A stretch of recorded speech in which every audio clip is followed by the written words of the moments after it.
So there's a Leopard 48 that is here in the yard, and I'm extremely excited to see this boat because it was being outfitted while I wasn't around the yard. I was gone last year for like 6 months in Europe. So being able to see this boat and get a tour of all the systems and all the things that they put on it, I mean, it was a really big job and a really big install. I think probably in all of the sailing world, I would make the statement, as far as I'm concerned, that the Leopard 48 out of charter is the biggest, most awesome boat that you can possibly obtain for the money if you're in the market for, you know, the large cruising cat, you know, floating condo kind of vibe. If that's what you're in the market for, that Leopard 48 versus like a Leopard 50, you're talking about that Leopard 50 being like 3 times more. And is the Leopard 50 nicer? Yeah, but is it like $1.3 million nicer? I don't think so. The 48 is a sweet boat, and we're going to be checking that out today on the On Deck channel.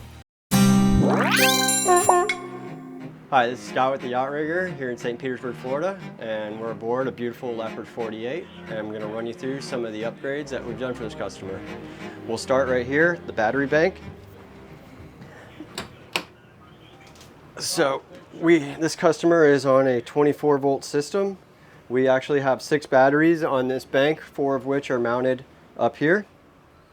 And now I'll take you downstairs. What's the 24-volt advantage? So it allows us to charge and discharge at a much faster rate.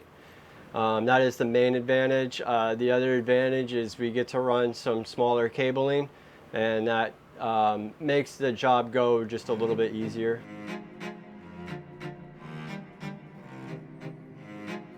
Okay, so our other 2 batteries are actually located down under the flybridge here. Nice. And everything runs, all of the batteries come over to Lynx power in, which then goes over to our Class T fuse and our RBS. And you said, did you say how many amp hours was the total system? You might have said I missed it. This system is a total of 900 amp hours at 24 volts. Okay. So it's 1800 at 12, right? Don't Yes. you double it? Yeah, Okay. so you would just essentially double it. Okay. So then moving forward, we have 2 multi-plus 24 volt 3000 watt inverters in a parallel setup. If he has more load than 3000 watts, then the other inverter picks it up, picks up the extra.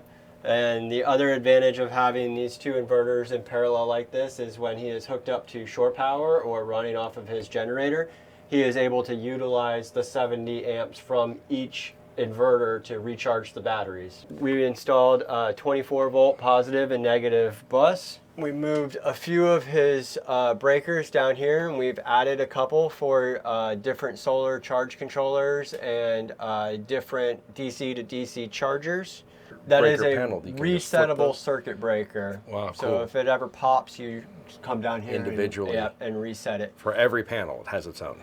This is, no, not for every panel. Oh, okay. So this is just the main DC supply for the solar and for the DC to DC chargers. Oh, cool, okay. So the solar charge controllers are actually mounted up above here, which is kind of a little bit of work to get all that down. So I'm not going to show you all that's those. all the MPPTs. But all the MPPTs are mounted on a PVC, expanded PVC board that was epoxied and glued in place, and then all of the MPPTs are mounted up there with DC breakers. Nice. And all the proper fusing, and also a USB hub, so that we can run the communication cables back to the Servo GX, which I'll show you in a little bit. Okay, and does and there's one MPPT for each panel? There is one MPPT for each panel. Sweet. And all of the wiring comes down through the bridge deck into this service area up in here, and this is where all of the solar disconnect breakers are located as well.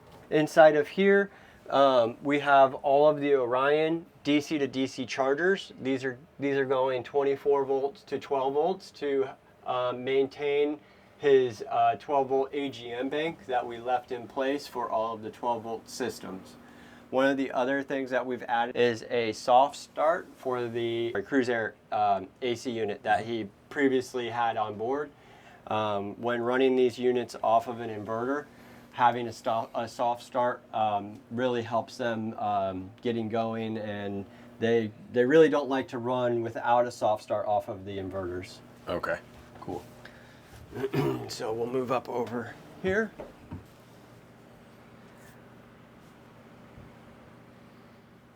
Okay, and now we're up here at the nav station. We made a few minor modifications up here.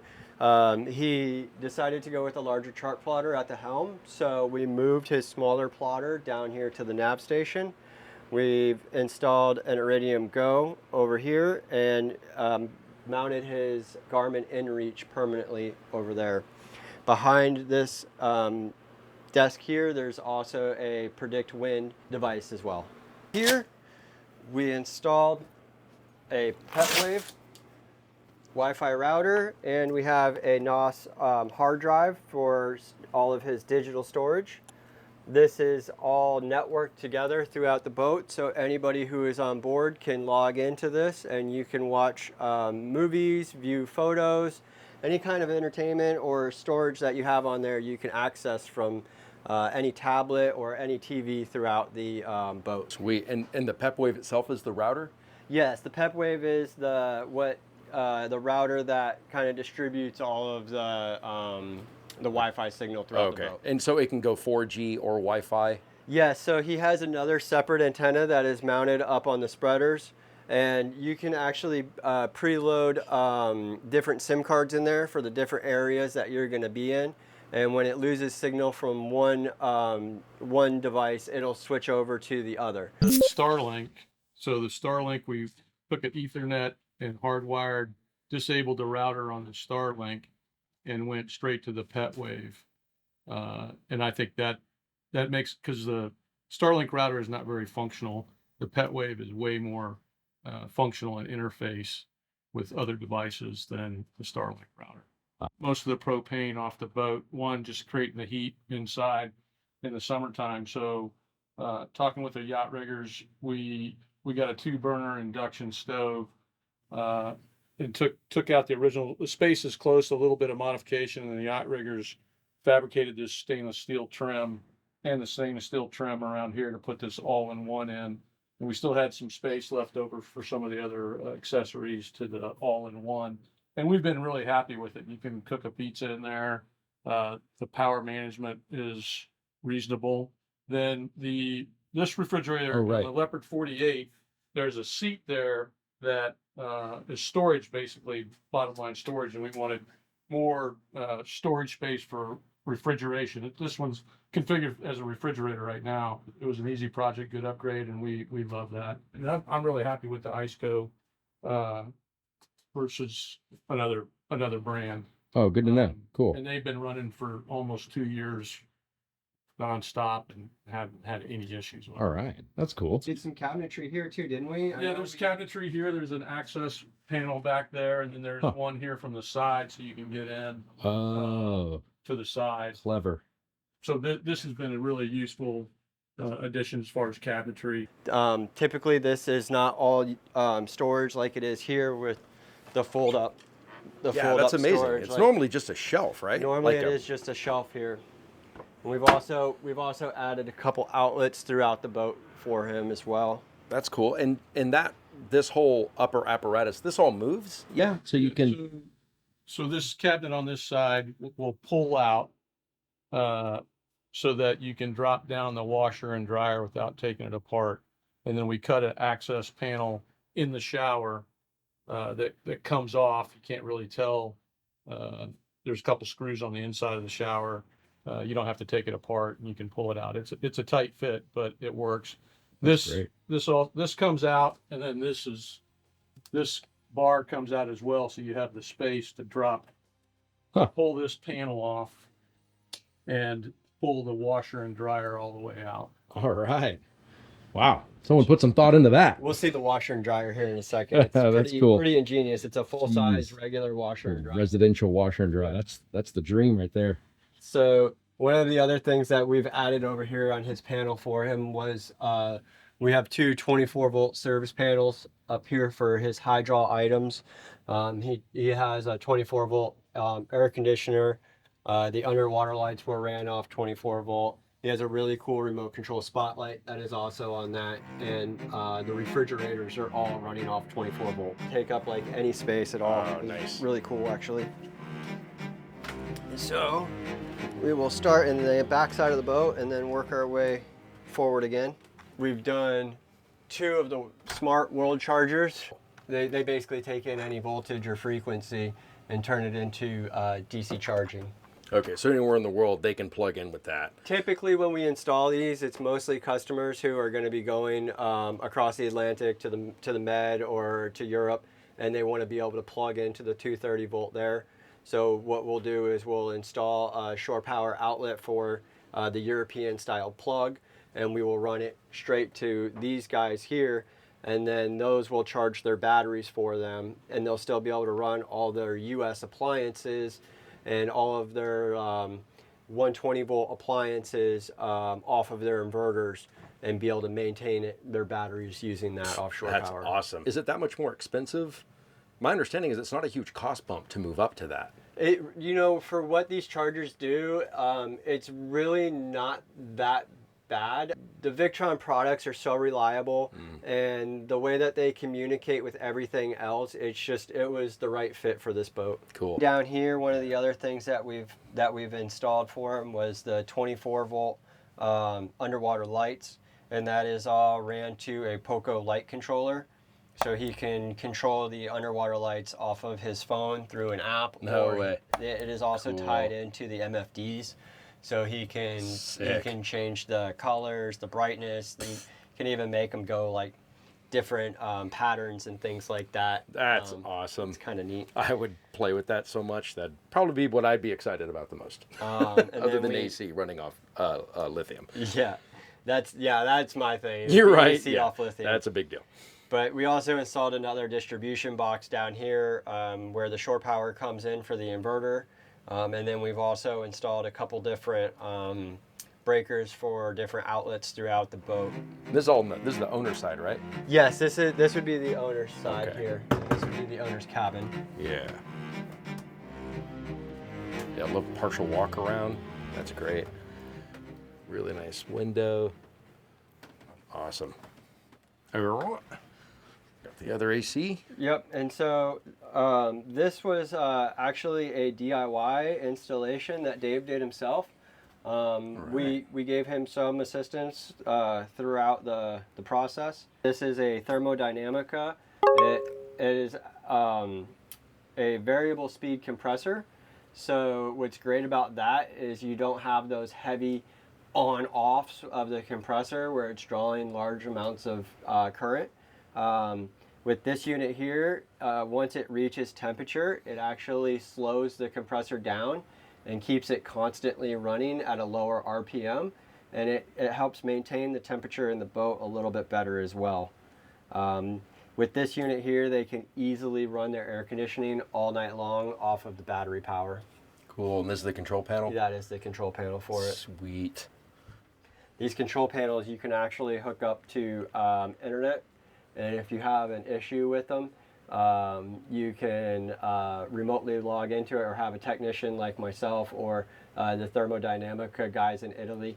They can remotely log into it and see what's going on and make corrections right here from the control panel remotely. Yeah, that's the way. That's awesome. It's pretty neat. Yeah, that's just peace of mind too. You know, I would like to know that I could get remote troubleshooting like Yep. that. That's cool. And so this is one of those panels that Dave was talking about earlier for fitting the washer and dryer in here, because they are a full-size regular household washer and dryer. That's so sweet. And he gave up a little bit of shower space to fit them in here. In my So you opinion, still have the head. it's still a very good use of space considering there's 2 other showers on board, 3 other showers on board. Totally. The only thing I had to do was to build the platform down below so that you could continue to clean out the shower sump. Oh, And versus setting it straight down, and then you could never get to it if there was water. So I built the platform, fiberglassed it, and then it sits up, and then it's got some ratchet straps on both sides to keep it in place. The only thing we found out after we installed is it creates a lot of lint. So we put a clean out in. I would recommend if you ever put a full size or any kind of vented dryer, put a clean out in it, and we added a nylon stocking just because of the amount of lint that builds up in it, just like your house, but it's a lot more difficult to get to. So I had to pull it out, and then put the lint clean out in it because it was clogging up both at the clamshell up on top. So cleaned it all back out, put that in, and had no issues. Nice. That's cool. Yeah, glad you pointed that out. I was wondering. That's sweet. So this is probably one of my favorite spaces in his entire boat. This used to be a cabin, much like the one you saw over on the other side, with a normal sized bed in here. We've actually gone through and done complete custom cabinetry throughout the entire space, adding a ton of extra storage for him. I bet you can't imagine life not having this. I mean, where would you put all this stuff? Wow. We also have the Watermaker down here. Very accessible. Cool. That's great. What a cool room. And then we added this shelf on both sides. So this is just dead space on the 48. I love your fire blankets everywhere, by the way.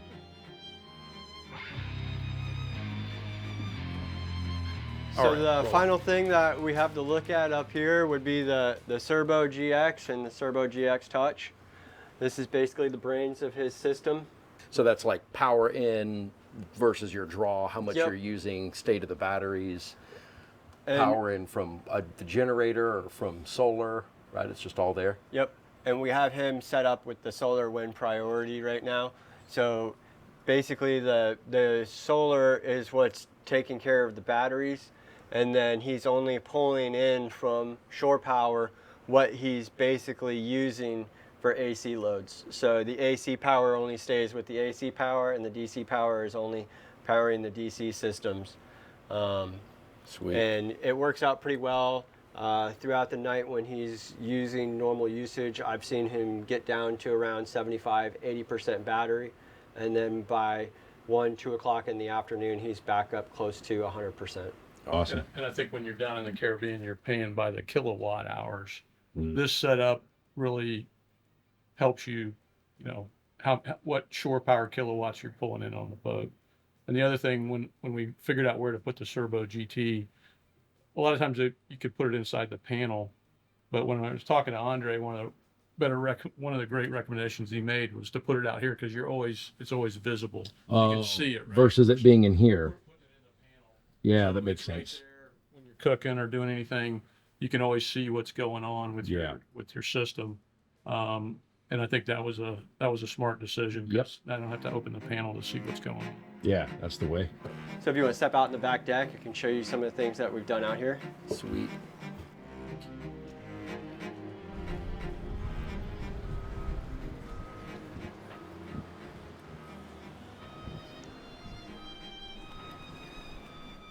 So another really cool feature that we've added for Dave is his outdoor shower. We do quite a few of these on a lot of the Leopard catamarans that come in, and we're doing solar arches. It is a very highly requested item.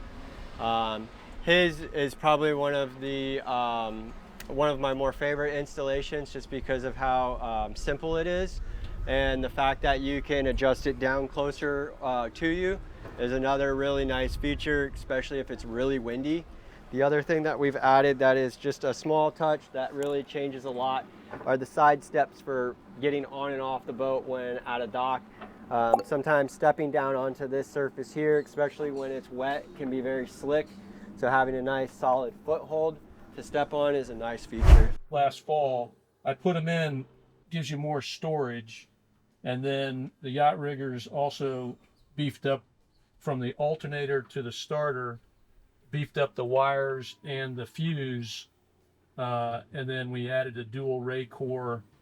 Nice. And that's a fuel polishing system? It's not a fuel polishing. It's just if an engine starts cutting out because I got bad fuel or a clogged fuel filter, I can just rotate that over and go to the secondary filter. Oh, okay. Immediately, cool. And try to restart.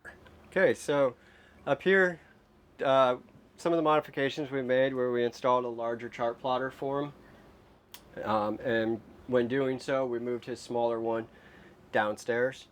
One of the other things that we've added was the remote for the spotlight, so he can control the spotlight from right here. And what's the rock charge? This is a USB charging port. But it locks in so it doesn't get wet. Yeah. It's a waterproof. It's a waterproof USB charger. So to hang a iPad up there off that mount.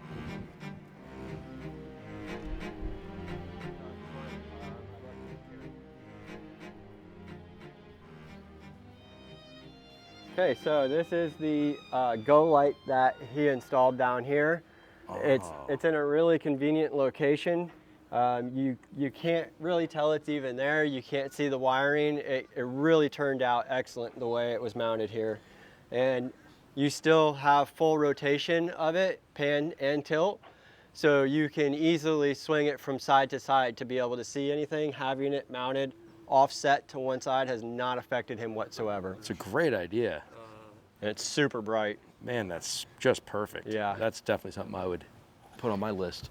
Changed out his control lines for his bow pulpit to make it a little bit easier to use. Adds quite a bit of functionality to it. So it had the sprit, it got added. No, the sprit's from Yacht. Yeah, we Oh, added. did the sprit too? Yeah, we added Oh, this sick. entire thing. Oh, the whole thing. Wow. Right here for him for his code sail. Cool.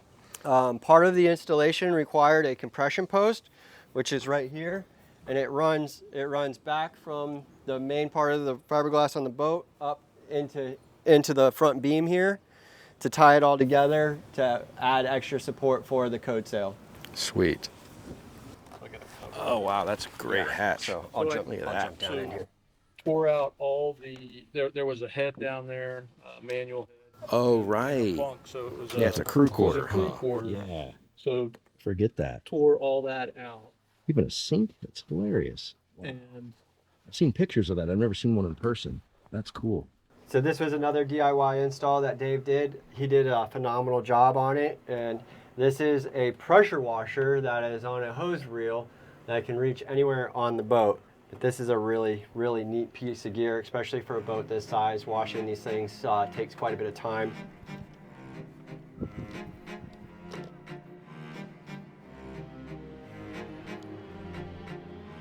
Okay, so now we're up on top here.